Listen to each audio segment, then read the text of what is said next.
ವೀಕ್ಷಕರಿಗೆ ಸ್ವಾಗತ. ಅದು ಜುಲೈ 1968, ಬಾಂಬೆ, ಭಾರತ. ಸಮಯ ನಿಖರವಾಗಿ ಮಧ್ಯರಾತ್ರಿ 3 ಆಗಿದೆ. ಬಾಂಬೆಯ ಮಲಾಡ್ ಪ್ರದೇಶದಲ್ಲಿ ಭಾರೀ ಮಳೆಯಾಗುತ್ತಿದೆ ಹಾಗೂ ಇದರಿಂದ ಅಲ್ಲಿನ ವಿದ್ಯುತ್ ಕಡಿತವಾಯಿತು ಮತ್ತು ರಸ್ತೆ ಸಂಪೂರ್ಣವಾಗಿ ಕತ್ತಲೆ ಆಯಿತು ಮತ್ತು ಇದ್ದಕ್ಕಿದ್ದಂತೆ ಬೀದಿಯಲ್ಲಿರುವ ನಾಯಿಗಳು ಬೊಗಳಲು ಪ್ರಾರಂಭಿಸಿದವು ಮತ್ತು ಅದು ಏನು ನೋಡಿ ಬೊಗಳುತ್ತಿತ್ತು ಎಂದರೆ, ಒಂದು ಕೈಯಲ್ಲಿ ಛತ್ರಿ, ಇನ್ನೊಂದು ಕೈಯಲ್ಲಿ ಕಬ್ಬಿಣದ ರಾಡ್.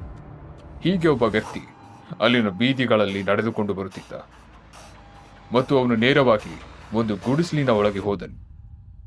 ಗುಡಿಸಲಿನಲ್ಲಿ ಗಂಡ, ಹೆಂಡತಿ ಮತ್ತು 2 ತಿಂಗಳ ಮಗು ಮಲಗಿರುವುದನ್ನು ಅವನು ನೋಡಿದ. ಕೈಯಲ್ಲಿದ್ದ ರಾಡ್ನಿಂದ ಆತ ಮೂವರನ್ನು ಕ್ರೂರವಾಗಿ ಹೊಡೆದುಕೊಂಡ. ನಂತರ ಗುಡಿಸಿನೊಳಗಿದ್ದ ಎಲ್ಲವನ್ನು ಕದ್ದು ಅವನು ಆ ಸ್ಥಳದಿಂದ ಹೊರಟು ಹೋದನು. ಮರುದಿನ ಪೊಲೀಸರು ಅಲ್ಲಿಗೆ ಹೋದಾಗ ಅವರಿಗೆ ಛತ್ರಿ ಮಾತ್ರ ಸಿಕ್ಕಿತು.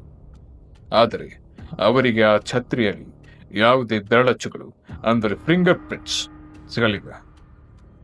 ಈ ಕೊಲೆಯ ನಿಖರವಾದ 5 ದಿನಗಳ ನಂತರ ಮತ್ತೊಂದು ಕೊಲೆ ನಿಖರವಾಗಿ ಅದೇ ರೀತಿಯಲ್ಲಿ ಸಂಭವಿಸಿತು ಮತ್ತು ಪೊಲೀಸರು ಈ ಕೊಲೆಯ ನಡುವಿನ ಸಾಮಾನ್ಯ ವಿಷಯವನ್ನು ಗಮನಿಸಲು ಪ್ರಾರಂಭಿಸಿದರು. ಮೊದಲು ಈ 2 ಕೊಲೆಗಳು ಕೂಡ ಮಧ್ಯರಾತ್ರಿಯಲ್ಲಿ ಸಂಭವಿಸಿದವು. ಎರಡನೇದಾಗಿ ಬಲಿಪಶುಗಳೆಲ್ಲರನ್ನೂ ಕೂಡ ಬಲವಾದ ಆಯುಧದಿಂದ ಕೊಲ್ಲಲಾಯಿತು. ಮೂರನೇದಾಗಿ 2 ಕೊಲೆಗಳ ಪ್ರಕರಣದಲ್ಲೂ ಜನರು ಗುಡಿಸಿನಲ್ಲೇ ವಾಸಿಸುತ್ತಿದ್ದರು. ಈ ಕೊಲೆಗಾರನು ಮಗುವನ್ನು ಕೂಡ ಪರಿಗಣಿಸದೆ ಜನರನ್ನು ಕೊಲ್ಲುತ್ತಿದ್ದರಿಂದ ಇವನು ಯಾವುದೋ ಆತ್ಮಸಾಕ್ಷಿ ಇಲ್ಲದ ಸೈಕೋರಬೇಕು ಎಂದು ಜನರು ಭಾವಿಸಿದರು ಮತ್ತು ಕೊಲೆಗಾರನು ಮತ್ತೊಂದು ಕೊಲೆಯನ್ನು ಮಾಡುವ ಮೊದಲು ಅವನನ್ನು ಹಿಡಿದು ಪ್ರಕರಣವನ್ನು ಮುಗಿಸಬೇಕೆಂದು ಪೊಲೀಸರು ಗಂಭೀರವಾದ ತನಿಖೆಯನ್ನು ಪ್ರಾರಂಭಿಸಿದರು. ಬಾಂಬೆ ಪಾಶ್ಚಿಮಾತ್ಯ ದೇಶಗಳಲ್ಲಿ ಒಂದು ದೊಡ್ಡ ನಗರದಂತೆ. ಇದು ನಮಗೆಲ್ಲರಿಗೂ ಕೂಡ ತಿಳಿದಿದೆ. ಆದರೆ ಈ ಪ್ರಕರಣದಲ್ಲಿ ನಾವು ನೋಡಲು ಹೊರಟಿರುವ ಕೊಲೆಗಾರನು ಇಡೀ ಬಾಂಬೆ ಜನರನ್ನು ಮತ್ತು ಪೊಲೀಸರನ್ನು ಭಯಭೀತರನ್ನಾಗಿ ಮಾಡಿದ್ದ. ಆ ಸಮಯದಲ್ಲಿ ಅವನನ್ನು ಹುಡುಕುತ್ತಿದ್ದ ಪೊಲೀಸ್ ಅಧಿಕಾರಿಗಳಿಗೆ ಅವನ ಮಾಹಿತಿಯು ಪೊಲೀಸ್ ಠಾಣೆಯೊಳಗೇ ಇದೆ ಎಂದು ಯಾರಿಗೂ ಕೂಡ ತಿಳಿದಿರಲಿಲ್ಲ.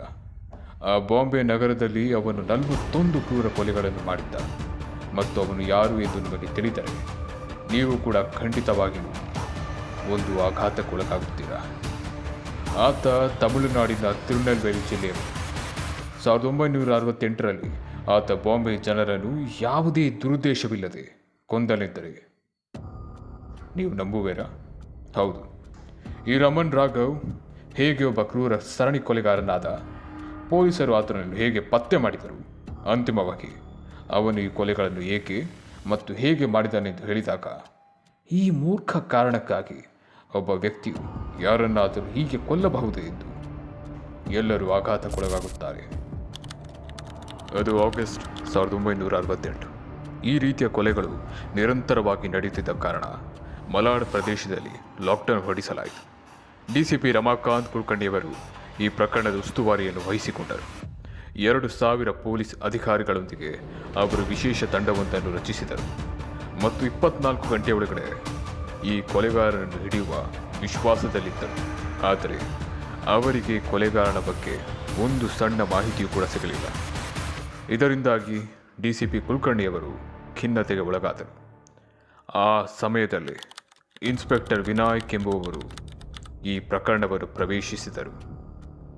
ಒಂದು ದಿನ ಇನ್ಸ್ಪೆಕ್ಟರ್ ವಿನಾಯಕ್ ಅವರಿಂದ ಕುಲಕರ್ಣಿಯವರಿಗೆ ಒಂದು ಕರೆ ಬಂದಿತು ಮತ್ತು ಅವರು ತಕ್ಷಣವೇ ತಾನು ಉಲ್ಲೇಖಿಸುತ್ತಿರುವ ಕಡತ ಅಂದರೆ ಒಂದು ಫೈಲ್ನನ್ನು ತೆಗೆದುಕೊಂಡು ನೋಡಲು ಹೇಳಿದರು ಮತ್ತು ಅಪರಾಧ ಹೆಸರನ್ನು ಕೂಡ ಸೂಚಿಸಿದರು. ಆಗ ತಕ್ಷಣವೇ ಕುಲಕರ್ಣಿಯವರು ಸಹ ಇದು ಒಂದು ಮುಖ್ಯವಾದ ವಿಷಯವೆಂದು ಭಾವಿಸಿ ಒಂದು ಫೈಲ್ನನ್ನು ತೆಗೆದುಕೊಂಡರು.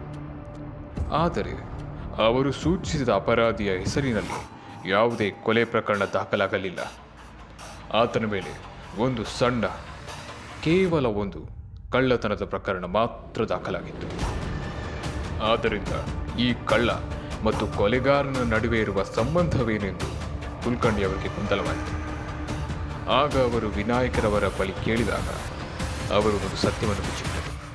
ಆ ಸತ್ಯವನ್ನು ತಿಳಿದ ಕೂಡಲೇ ಕುಲಕರ್ಣಿಯವರು ಆ ಅಪರಾಧಿಯ ಫೋಟೋವನ್ನು ಎಲ್ಲ ಪೊಲೀಸ್ ಠಾಣೆಗಳಿಗೆ ಕಳುಹಿಸಿ ಅವರಿಗೆ ಎಚ್ಚರಿಕೆ ನೀಡಿದರು ಮತ್ತು ಇಡೀ ಪೊಲೀಸ್ ತಂಡಕ್ಕೆ ಈ ಅಪರಾಧಿಯ ಮೇಲೆ ಮಾತ್ರ ಗಮನ ಕೇಂದ್ರೀಕರಿಸಲು ಸೂಚಿಸಿದರು ಮತ್ತು ಅವನನ್ನು ಬಂಧಿಸಲು ಆದೇಶಿಸಿದರು. ಮತ್ತು ಪೊಲೀಸರು ತುಂಬ ಕಾರ್ಯನಿರತರಾಗಿದ್ದಾಗ ಮಲಾಡ್ ಪ್ರದೇಶದಲ್ಲಿ ಮತ್ತೆರಡು ಕೊಲೆಗಳು ಸಂಭವಿಸಿದವು. ಪೊಲೀಸರು ಅಪರಾಧದ ಸ್ಥಳಕ್ಕೆ ಹೋದಾಗ ಮೊದಲ ಬಾರಿಗೆ ಅವರಿಗೆ ಕೊಲೆಗಾರನ ಬಗ್ಗೆ ಪ್ರಮುಖ ಒಂದು ಪುರಾವೆ ಸಿಕ್ಕಿತು. ಮೊದಲ ಬಾರಿಗೆ ಅವರಿಗೆ ಆ ಕೊಲೆಗಾರನ ಬೆರಳಚ್ಚುಗಳು ಪತ್ತೆಯಾದವು, ಅಂದರೆ ಫಿಂಗರ್ ಪ್ರಿಂಟ್ಸ್ಗಳು ಸಿಕ್ಕವು. ಮತ್ತು ಅಪರಾಧದ ಸ್ಥಳದಲ್ಲಿ ಕಂಡುಬಂದ ಬೆರಳಚ್ಚುಗಳು ವಿನಾಯಕರವರು ಉಲ್ಲೇಖಿಸಿದ ಆ ಕಡತದಲ್ಲಿದ್ದ ಬೆರಳಚ್ಚುಗಳು ಎರಡು ಹೊಂದಿಕೆಯಾದವು. ಹೌದು, ಅವೆರಡೂ ಕೂಡ ಸಂಪೂರ್ಣವಾಗಿ ಹೊಂದಿಕೆಯಾಯಿತು. ಮತ್ತು ಇನ್ಸ್ಪೆಕ್ಟರ್ ವಿನಾಯಕ್ ಅವರು ದೂರವಾಣಿಯಲ್ಲಿ ಕುಲಕರ್ಣಿಯವರಿಗೆ ಏನು ಹೇಳಿದರೆಂದರೆ, ಮಲಾಡ್ನ ಗುಡಿಸಲುಗಳಲ್ಲಿ ವಾಸಿಸುವ ಜನರನ್ನು ಯಾರೋ ಗುರಿಯಾಗಿಸಿಕೊಂಡು ಕೊಲ್ಲುತ್ತಿರುವಂತೆ ಅದೇ ರೀತಿಯಲ್ಲಿ ನಿಖರವಾಗಿ 2 ವರ್ಷಗಳ ಹಿಂದೆ ಬೊಂಬಾಯಿ, ಮಲೋಂಡ್ ಮತ್ತು ಬೋರಿವಲಿ ಈ 3 ಪ್ರದೇಶದಲ್ಲಿ ಇದೇ ರೀತಿಯ ಹತ್ಯೆಗಳು ನಡೆದಿದ್ದವು. ಆದರೆ ಈ 2 ಪ್ರಕರಣಗಳ ನಡುವಿನ ವ್ಯತ್ಯಾಸವೇನೆಂದರೆ, ಈ ಸಂದರ್ಭದಲ್ಲಿ ಕೊಲೆಗಾರನು ಗುಡಿಸಲಿನಲ್ಲಿ ವಾಸಿಸುವ ಜನರನ್ನು ಗುರಿಯಾಗಿಸಿಕೊಂಡರು. ಆದರೆ ಆಗ ಅವನ ಗುರಿಯು ಮನೆಯಿಲ್ಲದ ಮತ್ತು ಬೀದಿಯಲ್ಲಿ ವಾಸಿಸುವ ಜನರಾಗಿದ್ದರು. ಆದರೆ 2 ಪ್ರಕರಣಗಳಲ್ಲಿ ಬಡಜನರು ಮಾತ್ರ ಬಾಧಿತರಾಗಿದ್ದರು. 1965ರಿಂದ 1966ರವರೆಗೆ ಈ 2 ವರ್ಷಗಳಲ್ಲಿ ಅವರು ನಿದ್ದೆ ಮಾಡುವಾಗ 19 ಜನರ ತಲೆಗೆ ಹೊಡೆದು ಕೊಲ್ಲಲು ಪ್ರಯತ್ನಿಸಿದ್ದ. ಅದರಲ್ಲಿ 9 ಜನರು ಸಾವನ್ನಪ್ಪಿದ್ದಾರೆ. ಮತ್ತು ಅದರ ನಂತರ ನಿರಂತರವಾಗಿ 24 ಕೊಲೆಗಳು ಸಂಭವಿಸಿದವು. ಅದೇ ರೀತಿ 2 ವರ್ಷಗಳ ಹಿಂದೆ ಅವರು ಕೊಲೆಗಾರನ ಕಾರಣದಿಂದಾಗಿ ಲಾಕ್ಡೌನ್ ಅನ್ನು ಹೊರಡಿಸಬೇಕಾಯಿತು. ಮತ್ತು ಆ ವೇಳೆ ರಾತ್ರಿಯಲ್ಲಿ ಕರ್ತವ್ಯದಲ್ಲಿದ್ದ ಲಾಕ್ಡೌನ್ ಇನ್ಸ್ಪೆಕ್ಟರ್ ವಿನಾಯಕ್ರವರಿಗೆ ಒಬ್ಬ ವಿಚಿತ್ರ ವ್ಯಕ್ತಿಯನ್ನು ಗಮನಿಸಿದರು. ಅವನು ಕೊಲೆಗಾರನ ಯಾವುದೇ ಭಯವಿಲ್ಲದೆ ಶಾಂತವಾಗಿ ನಡೆಯುವುದನ್ನು ಅವನು ಗಮನಿಸಿದಾಗ ಅವನನ್ನು ಕರೆದು ಆತನ ಹೆಸರನ್ನು ಕೇಳಿದರು. ಆಗ ಅವನು ತನ್ನ ಹೆಸರು ರಮಣ್ ರಾಘವ್ ಎಂದು ಹೇಳಿದ. ಅವನ ಬಳಿ ಸಿಕ್ಕ ವಸ್ತುಗಳು ಕೂಡ ಬಹಳ ವಿಚಿತ್ರವಾಗಿದ್ದವು. ಆದ್ದರಿಂದ ಇನ್ಸ್ಪೆಕ್ಟರ್ ಅವನನ್ನು ಠಾಣೆಗೆ ಕರೆದುಕೊಂಡು ಹೋದರು. ಅಲ್ಲಿ ಮೊದಲು ಅವನ ಹೆಸರನ್ನು ಪರಿಶೀಲಿಸಿ ನಂತರ ಅವನ ಹೆಸರಿನಲ್ಲಿ ಯಾವುದಾದರೂ ಕ್ರಿಮಿನಲ್ ದಾಖಲಿದೆ ಎಂದು ಪರಿಶೀಲಿಸಿದರು.